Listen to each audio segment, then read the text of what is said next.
Good afternoon. Probably going to be the final video of today for me. Just while I've got a little bit of spare time. Okay. So what I wanted to do really is just catch up on a couple of latest events really from the world of boxing. I've already done videos regarding Smith Abraham 2 and Martin Murray versus Gennady Golovkin. But now I really want to just talk some general rumours. Anything that's really happened in the news this week regarding boxing. Obvious places to start, I suppose, is the on-off Floyd Mayweather, Manny Pacquiao super mega fight, whatever you want to describe it as, the richest fight in history. Will be if it ever gets made. I'm just getting bored of it now as a boxing fan. Going back 5 years when it should have happened when they were both really in their prime. And that kind of really cheesed a lot of people off at the time. The fact that the fight wasn't made, and there was obviously accusations flown around on both camps as to why the fight wasn't made. I'm not really going to go into that. Depends what you believe, but that was 5 years ago, or 6 years ago nearly even. As for now, well, here in the present, we are seeing, hearing unconfirmed reports about everything every day, and it's just getting a joke, to be honest. I'm not bothered now. It has got to that point. I really don't care whether this fight happens or not. They're both going to retire within the next couple of years anyway, and I've already started focusing on all the future talent coming through, particularly in the pound for pound rankings. Because if I'm honest anyway, Floyd Mayweather wouldn't be top of my pound for pound rankings if Andre Ward was active, but that's a different video. I'll go into that a different time. Now, I will not believe it. I will not believe this fight is happening until I see both Manny Pacquiao and Floyd Mayweather in a ring after their ring walks on what is probably going to be looking at May 2nd, I believe, Cinco de Mayo or whatever it is, the Mexican holiday weekend. Not really too familiar with what that is, being British, but I just don't care anymore. If it happens, I genuinely think if it happens as well, it will be a boring fight. I do not see this being fight of the year. I don't see it being many knockdowns. I just don't see it. I can just see a boring jab/chess match for 12 rounds. Mayweather will probably pinch it on points. Can't really see Manny Pacquiao doing a lot in that respect. Pacquiao's probably got the power advantage, but Mayweather's just Mayweather. You just know how Mayweather's going to do. He's going to be in his own little rhythm, his own little zone. It's going to be Manny Pacquiao's job to upset that, and I just can't see that happening. To be honest, I think Pacquiao could cause him problems, of course, but Mayweather's Money Mayweather. All of them, every single fighter he's come across has said the same things. And then you see people on the internet like, well, look at these fighters, look at their face after they fought Mayweather, look at their face after they fought Pacquiao. Doesn't matter. Does not matter. Boxing is boxing. Mayweather might not have knocked his opponents out or battered them around the ring for 12 rounds, but he outclassed them and he won. It doesn't matter at all. Does not make any difference. So how people in the world of boxing can make that assumption. I think the people that are making that assumption are kind of saying, oh well, Pacquiao hits hard. So did Ricky Hatton. So did Marcus McDonough. So did Shane Mosley. So did quite a few fighters that Floyd Mayweather has come across in his resume. And I think other people now are making the assumption of, oh, Mayweather's getting on a bit, isn't he? So is Pacquiao. There's only 1 year in age between them, let's not forget. And Pacquiao was the more shot-born of the two fighters, with the amount of brutal fights he's been involved in. Of course, most recently, it wasn't really a brutal fight, but that brutal knockout versus Juan Marquez a couple of years ago, or a year and a half ago, whatever it was now, being the most recent of those examples. So I'm bored of it. I'm bored of the hype. I'm bored of the bullshit. I'm bored of a fighter saying, "Oh, the announcement's going to be at the Super Bowl. Oh, the announcement's going to be the NBA All-Star Game. Oh, the announcement's going to be when I'm eating my cereal on a Sunday afternoon." I don't give a shit. I don't give a shit. Just announce it. If you're going to fight, just announce it. Get over it. If not, just piss off. You know, that's the point I'm getting to. I'm not interested anymore. I'm just not interested anymore. I'll watch the fight if it happens, but I'm bored of all this flipping blogging every day about it and hyping this, and then 1 minute, T Street Controversy Live on Twitter, who's very good. If you're not sure if you follow him or not, but he's always worth following for an opinion. His sources say one thing the 1 minute, then Dan Rayfield, who's probably one of the most useless boxing journalists in the world, just copy and paste most of the stuff that he gets. He tries to claim other crap the other minute. And then Michelle Phelps, she's always probably got more information inside than both those other two, but it's just whispers. And I think it is Pacquiao and Mayweather doing it on purpose. I really do. So I'm not going to continue this. I want to spend 6 minutes winding myself up on this fight again. No, just get it signed, boys, or go and fight somebody else. Thank you. That's all I've got to say on that. What a fight for this week, I suppose. That looks set to be announced. So they claim is Omar Figueroa versus Ricky Burns, which will be on Las Vegas. Not really going to go into too much detail about this one, but Ricky Burns is not going to get back to the top. I don't think Ricky Burns was ever an elite fighter. I know he's a 2-weight world champion, but if you look at the bigger picture here, he pretty much spent most of his time in Scotland fighting against opponents that he should be beating. He should be beating, and that's a fair assessment. I.e., Kevin Mitchell. Kevin Mitchell at that time, when he challenged for Ricky Burns' world title, was not in the correct mental state, I don't think, to be in a world title fight, and I think that was proved. But if you look at Ricky Burns' last few fights, he looked dreadful in October. His debut, I think it was light welter. I think his debut was at, I believe. It must have been 140. I think. He looked dreadful. He looked absolutely dreadful. Got the win, but it looked dreadful. Got stopped, of course, as well early on that year. The Terence Crawford fight. Going into that fight, particularly, I don't think anyone gave Burns a chance after the Beltran fight. Point is now he's been on the decline for some time. The two minor fights, including his debut at light welter towards the back end of 2014, he did not look great at all. Against two opponents that he should have really been outclassing, outboxing, and making the night look an easy night's work. He failed to do that, and he just looks off the pace, a bit shop worn and a bit slow.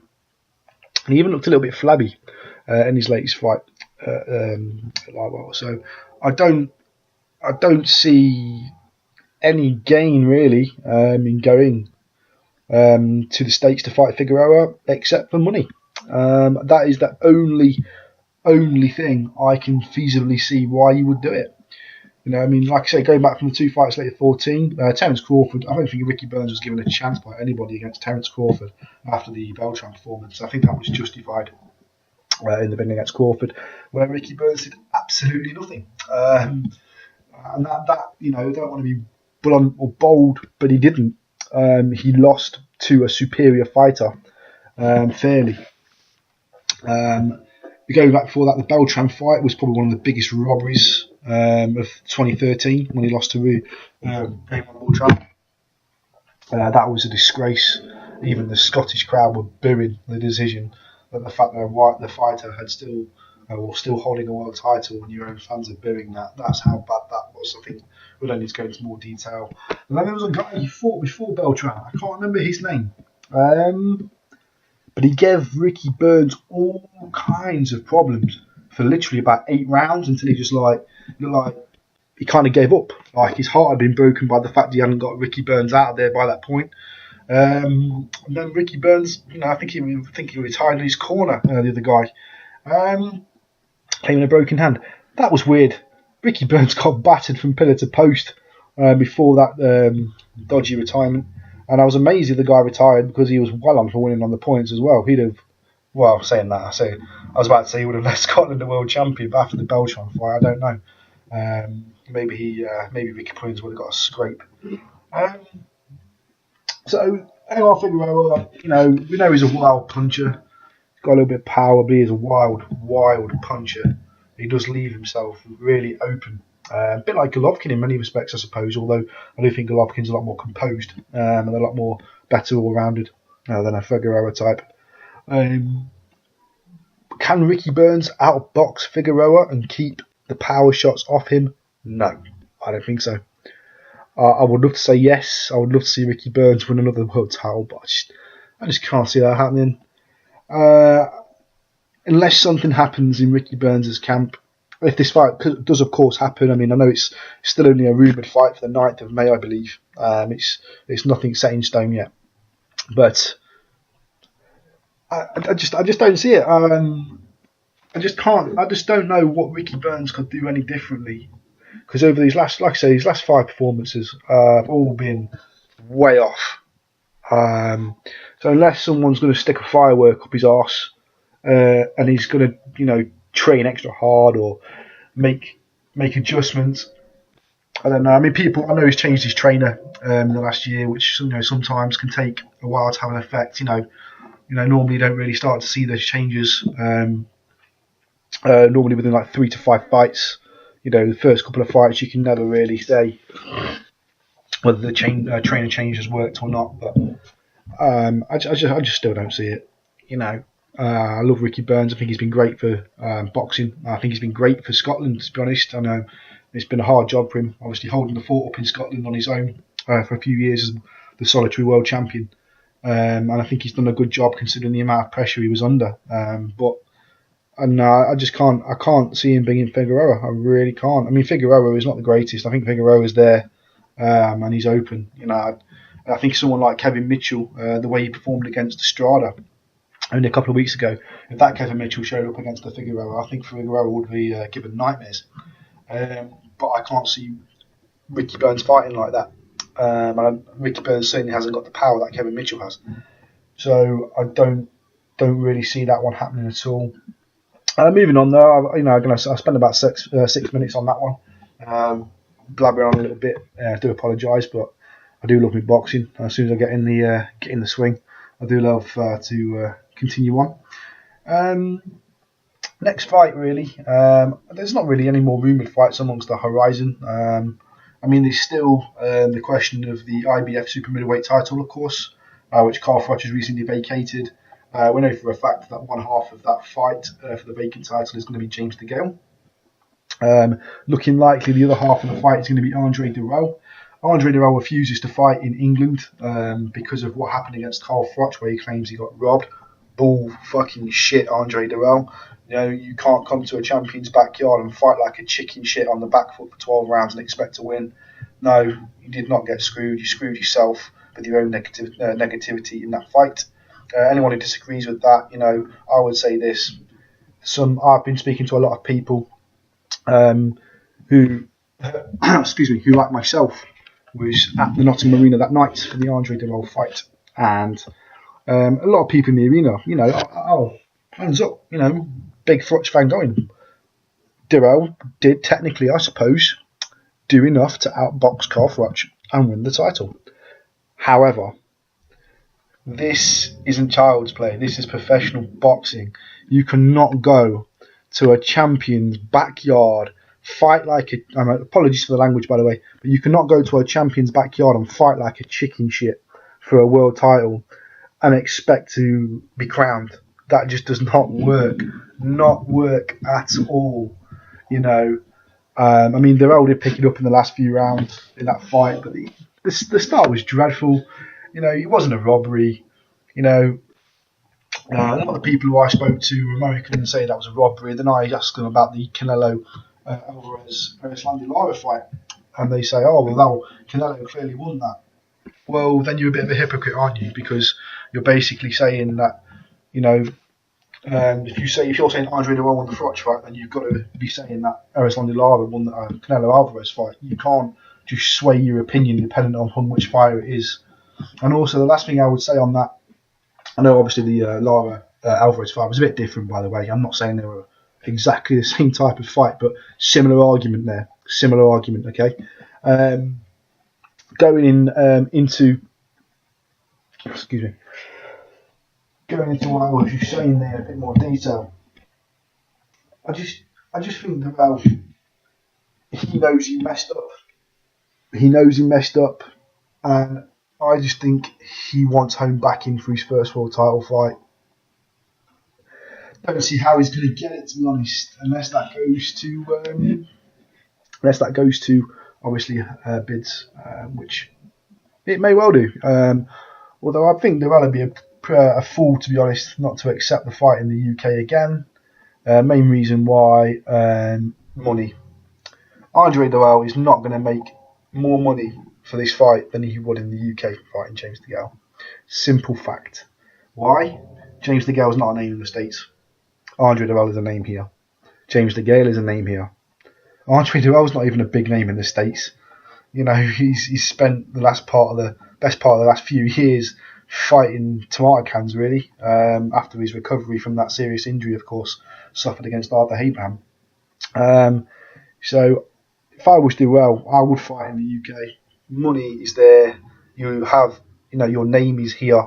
Your name is known, as well as DeGale's, and that would bring in a big crowd. I'm pretty confident, actually, that a fight like that could maybe even sell out something like the Emirates. James DeGale's an Arsenal fan. Emirates could probably hold maybe 60 or 70,000 for a boxing match.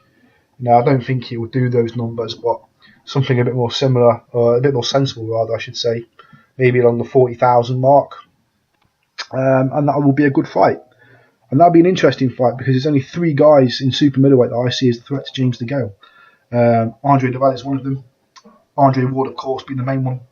And the last one I would see is that Mexican kid coming up in the IBF rankings, Rodriguez, who looks highly, highly dangerous.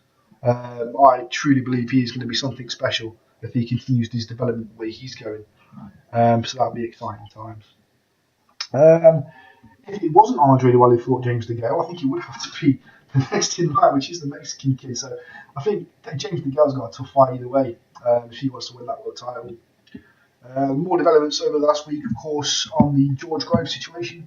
We now know that the WBC is inexplanatory. Gave Anthony DeGale a longer voluntary period of 4 months. Why? I don't know. He's had plenty of time to make a voluntary. George Groves has now been mandatory for DeGale since September when he fought with Brasset. Maybe October, I think it was September. But when he fought with Brasset, of course, that was basically #1 contender as well as the European super middleweight title. It's now in February. That's 6 months. Anthony DeGale is not a Carl Froch who's on the last leg end of their career waiting for the big fights to happen. Anthony DeGale is in his prime and he should be fighting regularly. And to not do a voluntary in 6 months and then and now get granted a 4-month extension by the WBC is really annoying, especially from a British point of view, as yet again it seems an American fighter gets biased treatment by an organisation based in the United States, which winds me up something chronic. But it's true. If you don't think it's true and you're an American fight fan watching this and you wanna say no, that's bullshit. Andre Ward has been WBA Super Champion. He is WBA Super World Super Middleweight Champion. He hasn't fought for over a year and a half. In fact, he's only fought twice since beating Carl Froch in 2011 in the Super 6 final. How has he still got his title? How? The world bodies now, they need to be working together. I know they have been recently. I think it was the WBC, IBF and WBO that have tried to really make headway in making their mandatories done and getting unification matchups done. But the WBA just seems to have very little interest in doing that. They'd rather see their so-called super champion sit on the sidelines for a year and a half and not fight for their belt. For me, from a boxing organisation point of view, why would you want one of your belts on a long-term, long-term not in use? And I know you can make the argument, Carl Froch is your regular champion. And he, of course, in the time since 2000. Well, so since Carl Froch won that regular belt, let's say, which was against Mikhail Kessler in May 30, or May whatever it was, 2013, which I was there for. Great night. Let's have a look simply. Since then, he obviously went on to be, just a pass-off fight with Youssef Mack. That was never going to be any flipping problems there. And then defended that title twice against George Groves, but now hasn't fought in 9 months himself. Although he was obviously, of course, set to face Chavez until injury kicked in. Now, it's that time, what's 4 months? That's the difference right there. Once in 2 years, nearly 2 years, as a super champion, he should have been stripped. WBC stripped him. The WBA should have stripped him. I might be biased here because obviously I would have made Carl Froch to fight for the WBA Super World. Okay, if you think I'm biased, I understand that opinion. But even if it wasn't Carl Froch in that situation to fight for that belt, do you not agree that that's way too long for a champion to be inactive? And I know he sits there, Andre Ward sits there, and he's like, I've been trying to fight people, but people don't want to fight me. Utter crap. After the Mikhail Kessler fight in 2013, or between Carl Froch and Mikhail Kessler in 2013, Eddie Hearn and Matchroom Sports offered Paddy Pimblett and Andre Ward a chance to come to England and fight Carl Froch again in a rematch, which would have made Andre Ward a lot of money compared to what he makes in the States. That opportunity was turned down. Or the negotiations broke down, either because I'm not entirely sure the reasoning why. Ward claims his opponents are running scared. I know for a fact in that circumstance that Ward's demands were ridiculous. He was asking to fight in front of Wembley Stadium. You ain't exciting, Andre Ward. You ain't filling out Wembley Stadium. People do not want to pay, tens, hundreds of pounds of their own money, or even thousands of pounds in some circumstances of their own hard-earned money to go watch paint dry. That would have just not happened. So that was a bit ridiculous from the start. Since then, of course, we kind of know that Ward's been offered fights. Someone tried to claim he'd been offered the Triple G fight. I don't believe that for a second, to be honest with you. I think Triple G is genuine what he's saying when he says he wants to stay at middleweight and clean up the division. So I don't think that Triple G would have offered the fight. I heard a rumour that Chavez Jr. had shown some interest at one point. Maybe. Not too sure about that one. The one we do know for a fact is, last year, Mikhail Kessler was all set to fight Andre Ward in Denmark in a rematch, and Andre Ward pulled out. So, Andre Ward sits there, and he says, no one wants to fight me, blah, blah, blah. Everyone just uses my promoter contract dispute as an excuse. Well, obviously not. It would appear that the only person who's actually used that as an excuse before anyone else has in the last 2 years would be Andre Ward himself. Hence the reason he's been in and out of courtroom until, of course, the sad passing of Dan Goosen later last year. And now he's with Rock Nation, which I thought fantastic. Andre Ward's going to be back in the ring because, I'm here kind of giving Andre Ward a bit of a bad jip, but I am actually a fan of Andre Ward, believe it or not. And I do think when he's fighting, he would be probably number one on my pound list, as I mentioned earlier. But why, he signs for Rock Nation. I'm thinking, fantastic. He's been in the gym. He's wanting to get back in there. Let's get a fight. Where is it? I know, obviously, Rock Nation have had their problems. Gary Shaw pulled out. But seriously now, it's getting beyond a joke. Andre Ward, he's making excuses of everyone else avoiding him, but no, it's not true. You're making excuses for yourself. And the reason you can't get a fight with anyone big right now is everyone else is tied up. Simple. There's only, if Andre Ward wants to fight, let's say, late spring into summer, let's look at his options. He's got what? Let's see here. Carl Froch maybe? I don't think Carl Froch wants any more though. Carl Froch don't want to be, going to a fight with a puncher's chance again. I think he'd have done it a couple of years ago after the Kessler fight, but I don't think he has any interest in doing it now. He just wants his twilight. He wants his give me a couple of easier fights, but they're big names. Let me go out on a high, put my feet up and relax for the rest of my days. Probably take Sky Sports punditry job. you know. And in fact, I'm pretty convinced he'll probably be a Sky pundit by the time James DeGale and George Groves rematch. And that'd be an interesting pundit from Carl Froch.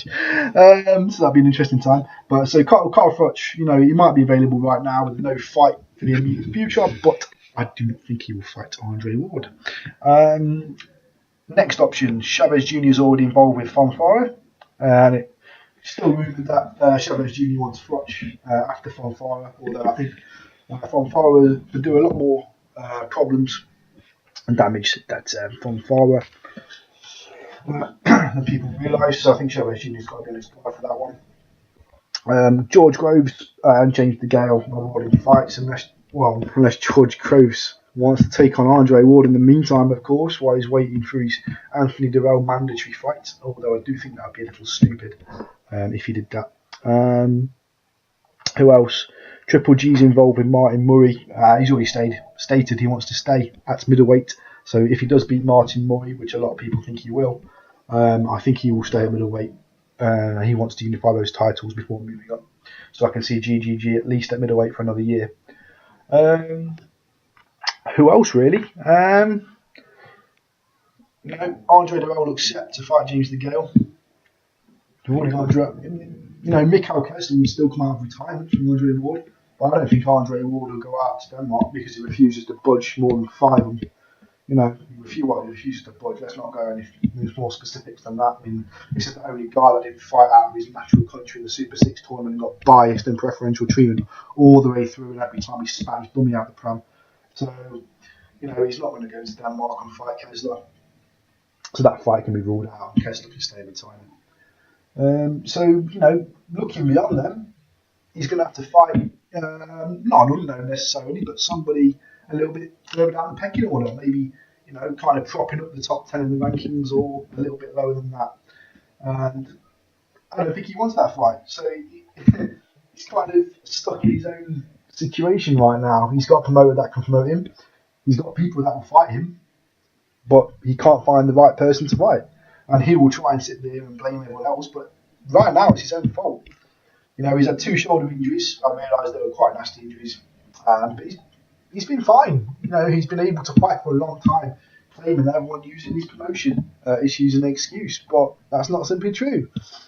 It's a load of crap. So that'd be interesting to see what Andre Ward does next. I really would be. I can see him actually retiring sooner or later if he don't get a fight, because there's just no point. He's not exactly a massive name anyway. He's not got a massive following compared to a lot of fighters in the super middleweight division. In fact, I think even people like George Groves and James DeGale now have a bigger following and a bigger fan base than Andre Ward does, which is actually quite embarrassing for Andre Ward, to be fair. He should not be in that situation. A guy of his talent, he should be clearing up super middleweight. He should be the boss. He should be the don. He should be numero uno. Mr. Feared, but he's not. He's not, is he? He's Mr. Boring. He's, Carl Froch is the bravado of the division. People know he's not the best, but people look at Carl Froch as the entertainer. Or maybe not so much anymore, but certainly over the last few years, people have looked at Carl Froch as the entertainer of the super middleweight division. And Andre Ward needs to be that to get his popularity to match his talent, and he's not. I hope under Jay-Z and Rock Nation, I really hope he can resurrect his career, find the fights, get his popularity up, because I do think he's a genuinely talented fighter. Like I say, I don't want to see his talent go to waste, because I do think he has got everything for a fighter. What a fighter needs, he's got it. So anyway, I'm blabbing on again now. This was just meant to be a little weekly update. I've blabbed on for half an hour like an idiot. Let me know what you think, to be honest. I know I've mentioned a few things in this little video here. Maybe some people might take offence to a couple of opinions, especially about the bias towards American fighters, but that's the way I see it. That's the truth in my eyes. Because unless your name's Vitaly Klitschko, who's been at the top for so long, you have to be American to get that kind of treatment. And if you look back in the history, you start to see what I mean. Just leaving on that note, actually, when the WBC stripped Andre Ward of that super middleweight title, oh my God, how much of a mad horse was he? he really did spit his dummy out and threw his toys out of the pram. That was actually quite funny to watch. All those interviews as well. And I think the WBC did the right thing. So, fair play to them. Andre Ward, get your ass back in the ring. Ricky Burns, don't take the figure out fight, please. I know it's money, but, you know, let's not go there. James DeGale, Andre DeRell, let's get this on. Let's get this in England so I can go to it, because I don't want to fork out the plane fare to go and watch a fight like that. But I'll quite happily fork out some money to go 110 miles down the road into London. So yeah, let me know what you guys think. Thanks for stopping by. Maybe do one later.